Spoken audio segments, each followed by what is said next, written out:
Session में हम बात करने वाले हैं झारखंड बोर्ड के द्वारा जो मॉडल सेट जारी किया गया है उसका सेट नंबर 3 के बारे में। इससे पहले सेट 1 सेट 2 कंप्लीट कर चुके हैं। आप लोग अगर नहीं देखे हैं तो हमारी प्लेलिस्ट में जाके देख सकते हैं। तो चलिए सेट 3 जो मैथ का दे रखा है उसका जनरल इंस्ट्रक्शन बिल्कुल सेम है जैसे कि पहले हम लोग पढ़ चुके हैं। तो चलिए इसके सीधे पहला क्वेश्चन की ओर बढ़ते हैं। पहला क्वेश्चन कुछ इस तरह से दिया हुआ है कि 156 का अभाज्य गुणनखंड के गुणनफल के रूप में लिखें। तो जैसे कि 156 है तो सबसे पहले इसका हम लोग एलसीएम जैसे निकालेंगे तो 2 टाइम चलेगा, तो ये 7 चलेगा और 1 6 सबका 8 टाइम। फिर 2 से जब इसको डिवाइड करेंगे तो 78 को 3 2 6 1 7 1 8 हो गया आपका 9। अब देखिए ये चलेगा 3 and 13, बस इतना हो गया। अब इसको अभाज्य गुणनखंड, देखिए ये सारा अभाज्य संख्या है और इसका गुणनखंड मतलब 2 × 2 × 3 × 13। आपको ऑप्शन कहाँ दिख रहा है? 2 × 2 × 3 × 13, देखिए ऑप्शन नंबर डी। तो D is the correct answer. Next question number दिया हुआ है कि 96 and 404 का महत्तम समापवर्तक 4 है, तो उनका आपका लघुत्तम समापवर्तक निकालना है। तो आप लोग को बार बार बता रहे हैं कि ये मॉडल सेट देख रहे हैं, यहाँ से आप लोग को एक चीज़ का तो पता चल ही रहा है कि जितना भी क्वेश्चन का पैटर्न है, जैसे पहला क्वेश्चन आपका एलसीएम से रिलेटेड, दूसरा क्वेश्चन एचसीएफ एलसीएम से रिलेटेड, तो आप लोग इस चीज़ को फॉलो कीजिए। क्वेश्चन भी बस इसी ट्रेंड में रहेगा, इसी फॉर्म में रहेगा, तो आप लोग इसी को ज़्यादा से ज़्यादा प्रैक्टिस कीजिए ताकि आप लोग अच्छा स्कोर कर सकें। तो देखिए यहाँ पे दोनों का एलसीएम आपको निकालना है। जब एचसीएफ दे रखा है तो हम लोग जानते हैं कि किसी भी दो संख्या जब गिवन रहता है तो दोनों का LCM into HCF equal to क्या होता है? दोनों संख्याओं का गुणनफल। तो दोनों संख्या कितना है? 96 × 404। ये किसके बराबर होगा? आपका 4 × एलसीएम के बराबर होगा। तो एलसीएम तो निकालना है, तो एलसीएम निकालेंगे तो एलसीएम इक्वल टू कितना हो जाएगा? ये 4 मल्टीप्लाई है तो इधर आ जाएगा, डिवाइड हो जाएगा तो बटे 4 हो जाएगा। 4 से जैसे डिवाइड कीजिएगा तो देखिए 20, 4 2 जा 8 1 6, तो आपका 4 4 जा 24, 24 से कटेगा। इसको जैसे गुना कीजिएगा तो देखिए 4 4 जा 16, तो मतलब इसका यूनिट डिजिट 6 आ रहा है। तो देखिए 6 सिर्फ एक ही में दिया हुआ है, तो ये आपका ऑप्शन नंबर डी इसका सही आंसर हो जाएगा। आगे देखिए क्वेश्चन नंबर 3 दिया हुआ है कि 12, 15 और 21 का एलसीएम क्या होगा? 12, 15 और 21। तो चलिए एलसीएम निकालने का एक शॉर्ट ट्रिक आप लोग को बता देते हैं। 12, 15 और 21 को आप लोग को इस तरह से लिखना है, इसको ब्रैकेट के अंदर घेरना है। सबसे पहले आप देखना है कि इसमें से कॉमन कुछ आ रहा है, तो चलिए कॉमन देख रहे हैं 3 आ रहा है तो 3 कॉमन ले रहे हैं, उसको ब्रैकेट के बाहर लिखना है। 3 जैसे इसमें कॉमन लेंगे तो कितना बचेगा? 4 बचेगा। इसमें कितना बचेगा? 5 बचेगा। इसमें कितना बचेगा? 7 बचेगा। अब इस तीनों नंबर में से किसी में भी कुछ कॉमन आ रहा है क्या? नहीं आ रहा है। तो अब जितना भी नंबर आपको मिला सारा को क्या कर देना? मल्टीप्लाई कर देना। तो चलिए मल्टीप्लाई कीजिए, तो 4 5 जे कितना? 20 और 3 7 जे कितना? 21। तो 21 को 20 से 4 2 0, तो देखिए option number B is the correct answer. आगे देखिए क्वेश्चन नंबर 4 दिया हुआ है कि धनात्मक विषम पूर्णांक निम्न में से किस रूप का नहीं हो सकता है? तो आप लोग को पता होगा कि विषम पूर्णांक जो होता है वो 6q + 1 हो सकता है, 6q + 3 हो सकता है, 6q + 5 हो सकता है। विषम है तो ये जो आएगा ये हमेशा ऑड ही आएगा जब ये आपका इवन रहे। तो देखिए यहाँ पे ये जो इवन वाला टर्म है ये नहीं हो सकता, मतलब ऑप्शन नंबर बी इसका आंसर हो जाएगा। आगे देखिए क्वेश्चन नंबर 5 दिया हुआ है कि द्विघात समीकरण का शून्यांक क्या होगा? तो शून्यांक निकालने के लिए शॉर्ट फॉर्म आप लोग को बता रहे हैं, x² - 5x + 6 = 0 आपको ये दिया हुआ है। तो इसको फैक्टराइज करने का भी जरूरत नहीं होगा। आप लोग अगर इस चीज़ को थोड़ा भी अगर आप लोग समझ पाएंगे तो देखिए -5x है ना और यहाँ पे 6 है, तो -5 को आप -2 और -3 में अगर ब्रेक कीजिएगा तो देखिए 6 आ जाएगा। 2 × 3 6 माइनस प्लस, तो देखिए +6 आ रहा है। ये इसका जो साइन है साइन को भी फुलफिल करना चाहिए, तो -2 × -3 = 6 आ रहा है। तो इसका जो रूट हो जाएगा, एक इसका जो साइन रहेगा इस साइन को बदल देना है, तो माइनस है तो प्लस, प्लस रहे तो माइनस, तो -2 -3 आया था तो इसका रूट हो जाएगा 2 और 3, तो 2 और 3 देखो ऑप्शन नंबर सी में दिख रहा है। नेक्स्ट देखिए 6 नंबर क्वेश्चन दिया हुआ है कि यदि बहुपद x² + ax - b के शून्यांक क्रमशः बराबर और विपरीत है, तो बराबर और विपरीत है तो a का मान क्या होगा? तो निश्चित रूप से देखिए x² - 4 = 0, x² - 4 = 0 कोई इक्वेशन आप ले रहे हैं, x² - 4 = 0, तो यहाँ से x का वैल्यू क्या आएगा? +-4 आएगा, टू आएगा, सॉरी +-2। तो यहाँ से x का 2 रूट आया, एक +2 एक -2, मतलब दोनों बराबर है लेकिन साइन में क्या है, इक्वल है। तो ये कब पॉसिबल है, जब x का टर्म गायब है। तो यहाँ पे ध्यान से देखिए, यहाँ x का टर्म क्या दिया हुआ है, ax, तो a का वैल्यू अगर 0 ले ले तो ये वाला टर्म गायब हो जाएगा, मतलब x² - b = 0 हो जाएगा। देखिए इस फॉर्म में आ गया। तो यहाँ पे निश्चित रूप से a का वैल्यू जो होगा वो किसके बराबर होना चाहिए, 0 के बराबर, मतलब इसका ऑप्शन नंबर डी सही हो जाएगा। क्वेश्चन नंबर 7 देखिए, यहाँ पे कुछ इस तरह से दिया हुआ है। क्वेश्चन नंबर 7 दिया हुआ है कि किसी बहुपद जो px है कि ग्राफ आकृति में दिया गया है, बहुपद के शून्यांकों की संख्या ज्ञात करें। देखिए इस तरह का क्वेश्चन आप लोग को बार बार बता रहे हैं कि जब भी ग्राफ आप लोग को दिया हुआ है तो सिर्फ इतना देखना है कि वो ग्राफ एक्स एक्सिस को कितना बार कट कर रहा है। तो देखिए 2 बार कट किया है, तो इसका सॉल्यूशन कितना हो जाएगा, 2। तो ऑप्शन सी इसका सही आंसर हो जाएगा। देखिए क्वेश्चन नंबर 8 दिया हुआ है कि समीकरण युग्म a1x + b1y + c1 = 0 and a2x + b2y + c2 = 0 में यदि a1/a2 ≠ b1/b2 हो तो समीकरण युग्म होगा। तो देखिए आप लोगों को पता होगा कि a1/a2 is not equal to b1/b2 is not equal to c1/c2। ये जो कंडीशन होता है ये अद्वितीय सोल्यूशन का कंडीशन, मतलब अद्वितीय हल का कंडीशन है। तो ये आपका ऑप्शन नंबर ए हो जाएगा सही आंसर। देखिए यहाँ पे रेखाएं ये कितने हल होंगे, तो उसी तरह से ये वाला कंडीशन में डालना है, a1/a2 b1/b2 c1/c2 सारा का वैल्यू निकालना है। तो जैसे वैल्यू निकालिएगा तो a1 का वैल्यू 2 है और a2 का वैल्यू कितना है, 4 है, तो 2/4 आ रहा है। b1 का वैल्यू कितना है, 3 है, और b2 का वैल्यू कितना है, 6 है, तो 3/6 आ रहा है। c1 का वैल्यू -5, क्योंकि इसको LHS में लाया जाता है, तो -5, और इसका भी वैल्यू माइनस हो जाएगा तो -15 हो जाएगा। देखिए सबको सॉल्व कीजिए तो ये कटेगा तो कितना होगा, 1/2, ये भी कितना हो रहा है, 1/2, और इसका वैल्यू देखिए -1/3 हो रहा है। तो ये दोनों तो बराबर हो रहा है लेकिन ये नॉट इक्वल हो रहा है। मतलब ये कौन सा कंडीशन होता है, ये पैरेलल लाइन का कंडीशन होता है। और पैरेलल लाइन का कितना सॉल्यूशन आता है, कोई सॉल्यूशन नहीं आता, क्योंकि दो पैरेलल लाइन कभी एक दूसरे को कट नहीं करता है, जिसकी वजह से यहाँ पे कोई सॉल्यूशन यहाँ पे नहीं निकलता है। तो इसमें कोई हल नहीं होगा, मतलब ऑप्शन नंबर सी इसका सही आंसर हो जाएगा। आगे देखिए क्वेश्चन नंबर 10 नंबर यहाँ पे दिया हुआ है कि यदि रैखिक समीकरण युग्म असंगत है तो उनके द्वारा निरूपित रेखाएं। तो अभी बोले ना कि अगर कोई असंगत है मतलब उसमें सॉल्यूशन ही नहीं आएगा। और सॉल्यूशन कब नहीं आता है, जब वो पैरेलल होता है। तो पैरेलल यहाँ पे पहला ऑप्शन दिया हुआ है कि समांतर होगी। देखिए नेक्स्ट 11 नंबर दिया हुआ है, यदि समीकरण युग्म 5x - 3y = 8 और का हल क्या होगा। तो देखिए हल निकालने के लिए आप लोग बहुत सारा मेथड पढ़े हुए हैं। एक विलोपन विधि, दूसरा प्रतिस्थापन विधि, तीसरा आपका वज्रगुणन विधि। तीनों मेथड्स में से कोई भी मेथड यूज़ कर सकते हैं, लेकिन हम आप लोगों को सजेस्ट करेंगे कि तीनों मेथड का यूज़ आप लोगों को नहीं करना है, क्योंकि आप लोग यहाँ ऑब्जेक्टिव सॉल्व कर रहे हैं। तो काहे लिए इतना मेहनत करिएगा। तो सीधे आपको करना क्या है, देखिए इसके लिए आपको करना है x का वैल्यू को यहाँ पे पुट कीजिए, y का वैल्यू को पुट कीजिए। यदि सेटिस्फाई कर रहा है एक एक करके चेक करते जाइए, putting the value getting the result. तो x का वैल्यू 1 और y का वैल्यू -1, देखिए इसमें पुट कीजिए। तो देखिए इसका वैल्यू 8 आ रहा है, इसमें x का वैल्यू 1 और y का वैल्यू -1 पुट कीजिए, देखिए इसमें भी 1 आ रहा है। मतलब ये दोनों को सेटिस्फाई कर रहा है, एक नंबर में ही आपको आंसर मिल गया। तो कोई झमेला नहीं है, कोई भी मेथड आप लोग को यूज़ करने का जरूरत नहीं है। सीधे इसको पुट करके देखिए कि जो सेटिस्फाई कर रहा है वही इसका आंसर हो जाएगा। तो देखिए क्वेश्चन नंबर 11 आपका बन गया। 12 नंबर दिया हुआ है, रैखिक समीकरण युग्म में जिसका कोई हल नहीं होता कहलाता है। तो देखिए उसको असंगत कहलाता है। देखिए इसी क्वेश्चन को घुमा फिरा के दिया गया है, यदि किसी का सॉल्यूशन नहीं निकलता है तो उसको असंगत कहा जाता है।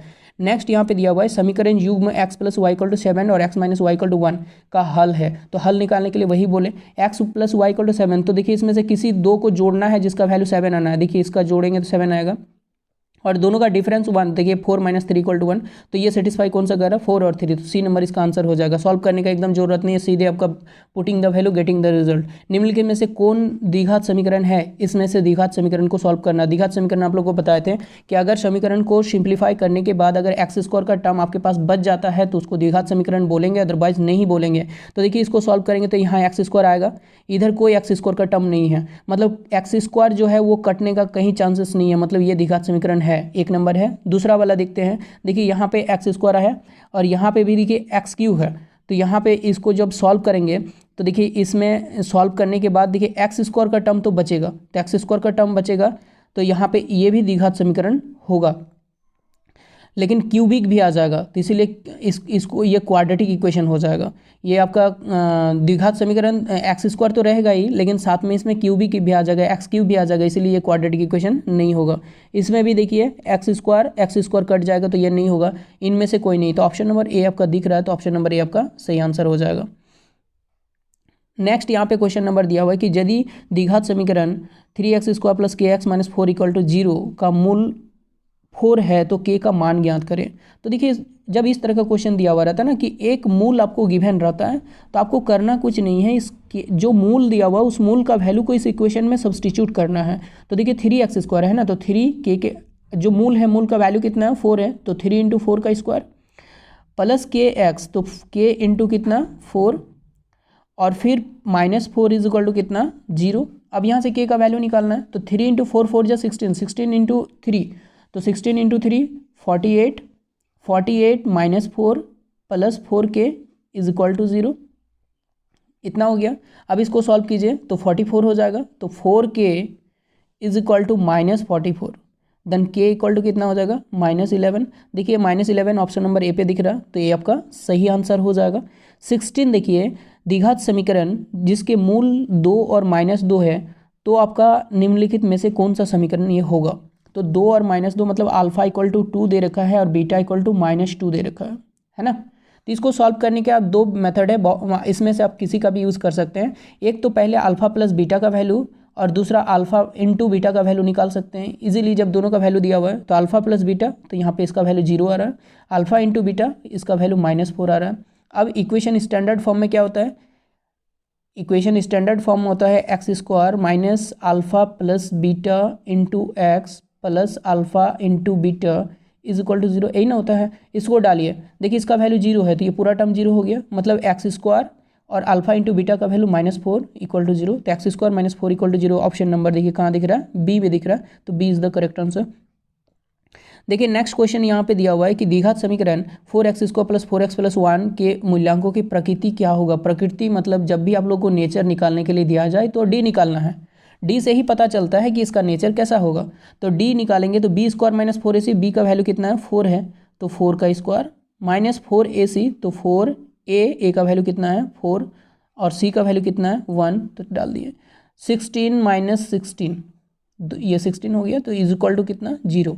अब d जब 0 के बराबर आता है तो आप लोग को पता होगा कि इसका मूल जो है दोनों आपका वास्तविक होगा और समान होगा। तो यहाँ पे देखिए वास्तविक और समान कहाँ पे दिख रहा है, ऑप्शन नंबर बी, तो B is the correct answer. Next यहाँ पे देख रहे हैं द्विघात समीकरण 2x² minus 4x plus 3 equal to 0 का विविक्तीकरण मतलब d क्या होगा। तो यहाँ भी d निकालना है, तो d equal to b² minus 4ac मतलब -4 का स्क्वायर माइनस 4ac, तो 4 का वैल्यू 4 इंटू a का वैल्यू 2 इंटू c का वैल्यू 3, इसको सॉल्व कर लीजिए। तो 16 माइनस 4 2 जा कितना 8, 8 इंटू 3 24, तो 16 - 24 -8, देखिए -8 कहीं दिख रहा है, ऑप्शन नंबर डी दिख रहा है, तो D is the correct answer. देखिए यदि द्विघात समीकरण ax² माइनस 4x प्लस 1 का समान मूल है तो a इक्वल टू होगा। तो समान मूल होने के लिए आपको क्या पता है, d इक्वल टू 0 करना है और d का वैल्यू आप लोग को जान रहे हैं b² - 4ac, तो यहाँ फॉर्मूला यहाँ से डालिए और d का वैल्यू निकालना है, तो जो होगा वहाँ से a का वैल्यू आ जाएगा, जो होगा वो रिजल्ट हो जाएगा। बना के आप लोग कमेंट सेक्शन में मेंशन कीजिए कि इसका ऑप्शन कितना नंबर आ रहा है। नेक्स्ट दिया हुआ है x² - 3x plus 2 is equal to 0 का मूल ज्ञात करें। मूल ज्ञात करने के लिए आप लोग दो तरह से यहाँ पे मिडिल टर्म स्पेल्ड कर सकते हैं या डी निकाल के बना सकते हैं, या फिर आप सिंपली क्या कर सकते हैं, इसको पुट कर सकते हैं। 2 का वैल्यू पुट कीजिए, कौन सा सेटिस्फाई कर रहा है, जैसे कि इससे पहले लीनियर इक्वेशन में आप लोग को बताएं 2 का वैल्यू यहाँ पुट करेंगे तो 2 का स्क्वायर 4 हो जाएगा, फिर -3 इंटू 2 तो 3 इंटू 2 6 हो जाएगा। तो यहाँ पे देख सकते हैं कि दोनों सेटिस्फाई कर रहा है कि नहीं, दोनों बराबर है। अब यहाँ पे मिडिल टर्म स्पेल्ड करके भी निकाल सकते हैं या फिर डी निकाल के भी इसका मूल निकाल सकते हैं। नेक्स्ट एपी से रिलेटेड क्वेश्चन है। एपी का दिया हुआ क्वेश्चन कि 3/2 1/2 -1/2 -3/2 के लिए क्रमशः प्रथम पद है। तो देखिए प्रथम पद निकालना है, प्रथम पद और सार्वंतर भी दिया गया है, सार्वंतर डी भी निकालना है। तो प्रथम पद सबसे पहले तो आप लोग को पता होगा जो सबसे फर्स्ट दिख रहा है एपी में वो प्रथम पद हो जाएगा, तो 3/2 इसमें तो नो डाउट। अब आपको सार्वंतर निकालना है, तो सार्वंतर या डी निकालने के लिए क्या करते हैं, दूसरे टर्म माइनस पहला टर्म, दूसरा टर्म 1/2 है, पहला टर्म 3/2 है, इसको सॉल्व करेंगे तो 12 से आएगा 1 - 3 इक्वल टू -2/2, तो इसको सॉल्व करेंगे तो कितना हो जाएगा -1। तो देखिए -1 कहाँ दिख रहा है, देखिए यहाँ पे दिख रहा है ऑप्शन नंबर सी, तो ऑप्शन नंबर सी आपका सही आंसर हो जाएगा। नेक्स्ट क्वेश्चन नंबर 22 में यहाँ पे दिया हुआ है कि AP 1074 इसका 30वां पद क्या होगा। तो A30 आपको निकालना है, तो A30 इक्वल टू फॉर्मूला क्या होता है A + 29D और A का वैल्यू कितना दिया हुआ है, यहाँ पे 10 दिया हुआ है और 29 इंटू डी का वैल्यू कितना दिया हुआ है, देखिए 7 माइनस 10 तो -3 हो जाएगा। इसको सॉल्व कीजिए तो 10 माइनस 3 से 3 9 जा 27 का 7, 3 2 जा 6 6 1 7 7 1 8 तो -87, तो -87 प्लस 10 तो -77, ऑप्शन नंबर बी आपका सही आंसर हो जाएगा। देखिए 23 दिया हुआ है कि AP इक्वल टू 5 3 5 7 9 11 का कौन सा पद 27 है। तो यहाँ पे AN का वैल्यू 27 दे रखा है, A 5 दिया हुआ है, D आपका यहाँ से निकालिएगा तो 2 आ रहा है, तो यहाँ पे N का वैल्यू निकालना है, इजीली निकाल सकते हैं। AN equal to N A plus N minus 1 into D का फॉर्मूला यूज़ कीजिए, N का वैल्यू निकालिए, यहीं A पता है, D पता है, AN पता है, सिर्फ N निकालना है। कैलकुलेट करके देखिएगा, N का वैल्यू जो आएगा आप लोग कॉमेंट सेक्शन में मेंशन जरूर कीजिएगा। क्वेश्चन नंबर 24 देखिए, कुछ इस तरह से दिया हुआ है कि 8 3 माइनस 2 के प्रथम 22 पदों का योग ज्ञात करें। तो इसमें इसका फॉर्मूला आप लोगों को पता होगा, जब n पदों का हम लोग योग निकालते हैं तो होता है n/2 into 2a plus n minus 1 into D. ये फॉर्मूला होता है जब n पदों का हम लोग योग निकालते हैं। तो यहाँ n के जगह में कितना दिया हुआ है, देखिए 22 दिया हुआ है, 2a मतलब a का वैल्यू आपको प्रथम पद दिया हुआ है 8, डी का वैल्यू आपको पता है, डी का वैल्यू देखिए 3 माइनस 5 तो -5, 3 माइनस 8 -5 आ रहा है, तो सबका वैल्यू को हम लोग डालते हैं, तो 22/2 इंटू 2a तो 2 इंटू 8 प्लस n माइनस 1 तो 22 में 1 घटाएंगे तो 21 गुना डी का वैल्यू -5। इसको सब जैसे सॉल्व करेंगे तो ये 11 हो जाएगा, इसको सॉल्व करेंगे तो 16, और यहाँ पे हो जाएगा माइनस 5 1 जा 5 5 2 जा 10 तो 105 हो जाएगा। इसको सॉल्व जैसे कीजिएगा तो -11 इंटू, अब देखिए 105 में 16 सब्ट्रैक्ट कीजिएगा तो 9, और 10 में 2 गया तो आपका 8 हो जाएगा, 89 हो जाएगा। इसको सॉल्व कीजिए 89 इंटू 89 तो 89 और 89, इसको सॉल्व कीजिए तो 9 7 8 1 9 तो 979, देखिए ऑप्शन कहाँ दिख रहा है, ऑप्शन नंबर डी, ये आपका सही आंसर हो जाएगा। देखिए नेक्स्ट आपका यहाँ पे दिया हुआ है 25 नंबर कि समान भुजाओं वाले सभी बहुभुज समरूप होते हैं यदि उनकी संगत भुजाएं। तो आप लोग को पता होगा कि दो अगर शेप इस तरह से दे रखा है, आपको क्या दिया हुआ है, समरूप का कंडीशन। समरूप का कंडीशन आपको पता है कि उसका एंगल बराबर होना चाहिए, ठीक है, और उसमें उसकी संगत भुजाएं, जैसे ये भुजा इक्वल रेशियो में होना चाहिए। तो समरूप होते हैं यदि उनकी संगत भुजाएं क्या होता है, समान अनुपात में होता है, ठीक है। तो समान अनुपात में होता है तभी होता है, बराबर हो ये जरूरी नहीं है, समान अनुपात में होगा तो भी समरूप होता है। समरूप मतलब रूप में एक जैसा, ऐसा नहीं कि सारा एकदम बराबर हो, सर्वांग सम अगर रहता तो आपका वहाँ पे इक्वल हो जाता। नेक्स्ट यहाँ पे देखिए 26 नंबर दिया हुआ है कि AD इक्वल टू 1 सेंटीमीटर, ये 1 सेंटीमीटर दिया हुआ है। DB इक्वल टू आपका दे रखा है 1.5 सेंटीमीटर, ये 1.5 दिया हुआ है, ये 1 दिया हुआ है, और AE इक्वल टू 2 दिया हुआ है, ये 2 दिया हुआ है।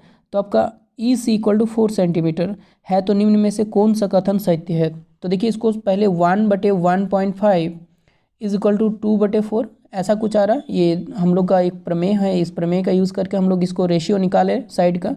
तो देखिए DE parallel to BC, DE perpendicular to BC, और फिर दिया हुआ है कि DE पैरेलल टू BC। ये DE देखिए कहाँ पे है, सबसे पहले DE ये है और ये BC है, तो ये दोनों पैरेलल है या फिर इक्वल है या फिर परपेंडिकुलर है, इनमें से कोई नहीं है, ये क्या होगा।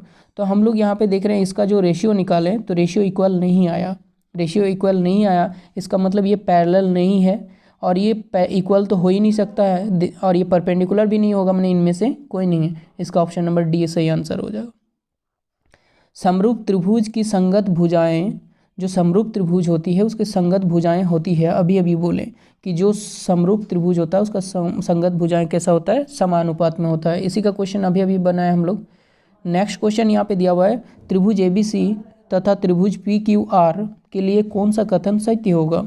देखिए यहाँ त्रिभुज ABC और PQR को देखिए, दोनों में देखिए इसका ये भुजा दोनों का रेशियो देखिए, इसमें कितना 3.8, इसमें 6√3, इसमें 3√3, इसमें 7.6।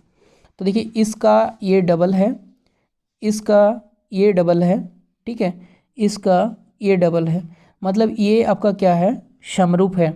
मतलब समरूप है लेकिन इसका साइड ये साइड के बराबर है, तो ये साइड आपका कौन सा है, ये आपका QR है। तो QR है, ये क्या है, AB है, तो ABC और QRP। तो ABCQRP कहाँ दिख रहा है? देखिए ऑप्शन नंबर ए में दिख रहा है। तो ऑप्शन नंबर ए आपका क्या हो जाएगा? सही आंसर हो जाएगा। नेक्स्ट यहाँ पे 29 दिया हुआ है कि मान यहाँ पे लीजिए कि ट्रायंगल ABC और ट्रायंगल DEF दोनों क्या है? समरूप है। तो इनके क्षेत्रफल क्रमशः 64 सेंटीमीटर स्क्वायर और 121 सेंटीमीटर स्क्वायर है। तो EF इक्वल टू 15.4 सेंटीमीटर, तो BC इक्वल टू होगा, तो 15.4 सेंटीमीटर, तो BC इक्वल टू होगा। सबसे पहले तो दोनों समरूप है, तो समरूप जब होता है तो उसका एरिया जो होता है, एरिया जैसे 16 दिया हुआ है और इसका 125, तो इसका जो साइड होता है वो रेशियो होता है इसका रूट का। तो रूट इसका कितना होगा? 8, और इसका कितना होगा? 121 है ना, तो इसका 11 हो जाएगा। तो 8:11 के रूट में होगा। अब देखिए EF इक्वल टू आपको कितना दे रखा है? 15.4 दिया हुआ है। तो EF मतलब कौन सा ट्रायंगल का है? इसका। तो 11 का वैल्यू दिया हुआ है 15.4, तो 1 का वैल्यू कितना? देखिए 15.4, ये देखिए कटता है कितना बार में? 11 का 4 टाइम। देखिए इससे जैसे कटिएगा तो 1 टाइम चलेगा, और 144, तो ये 14 टाइम चलेगा, तो 1.4 टाइम आ रहा है। तो 1 का वैल्यू 1.4 आ रहा है, तो आपको निकालना किसका वैल्यू? 8 का वैल्यू। तो 8 का वैल्यू जैसे निकालिएगा तो 8 का 1.4 से गुना कीजिएगा, तो 4 8 जा 32, 8 1 जा 8 और 3 11, तो 11.2 आ रहा है। तो 11.2 देखिए आपको कहाँ दिख रहा है? ऑप्शन नंबर ए में दिख रहा है। ये आपका हो जाएगा BC का लेंथ। अब दिया हुआ एक समबाहु त्रिभुज की भुजा 20 सेंटीमीटर है, तो इसके शीर्ष लंब की लंबाई क्या होगी? समबाहु त्रिभुज सबसे पहले एक ड्रॉ कर लीजिए। ये आपका समबाहु त्रिभुज हो गया, इसको शीर्ष लंब बोलते हैं। ये कितना दिया हुआ है? 20 सेंटीमीटर। ये भी कितना? 20। समबाहु त्रिभुज में हम लोग जानते हैं कि जो शीर्ष लंब होता है उसका ऑपोजिट साइड को 2 बराबर भागों में बांटता है, मतलब ये भी 10 हो गया, ये भी 10 हो गया। यहाँ पे ये लंब होता है तो यहाँ पे ये 90 डिग्री बना रहा है, तो ये आपको क्या मिल रहा है? एक राइट एंगल ट्रायंगल मिल रहा है। इसमें हाइपोटेनस ये है, ये बेस है, परपेंडिकुलर निकालना है। तो परपेंडिकुलर इक्वल टू क्या हो जाएगा? 20 का स्क्वायर 20 का स्क्वायर माइनस 10 का स्क्वायर, मतलब 400 माइनस 100, तो रूट अंडर कितना हो रहा है? 300। तो रूट अंडर 300 का वैल्यू आप 10√3 लिख सकते हैं। तो 10√3 देखिए ऑप्शन कहाँ पे दिख रहा है? ऑप्शन नंबर ए दिख रहा है, तो ये आपका सही आंसर हो जाएगा। 31 देखिए यहाँ पे दिया हुआ है कि त्रिभुज ABC में AB equal to 12 centimetre, AC equal to 13 centimetre तथा BC इक्वल टू 5 सेंटीमीटर है, तो एंगल B का मान क्या होगा? देखिए ये भी आपका पाइथागोरस त्रिक है। पाइथागोरस त्रिक है, इसमें AC आपका क्या है? आपका हाइपोटेनस है, मतलब कर्ण है।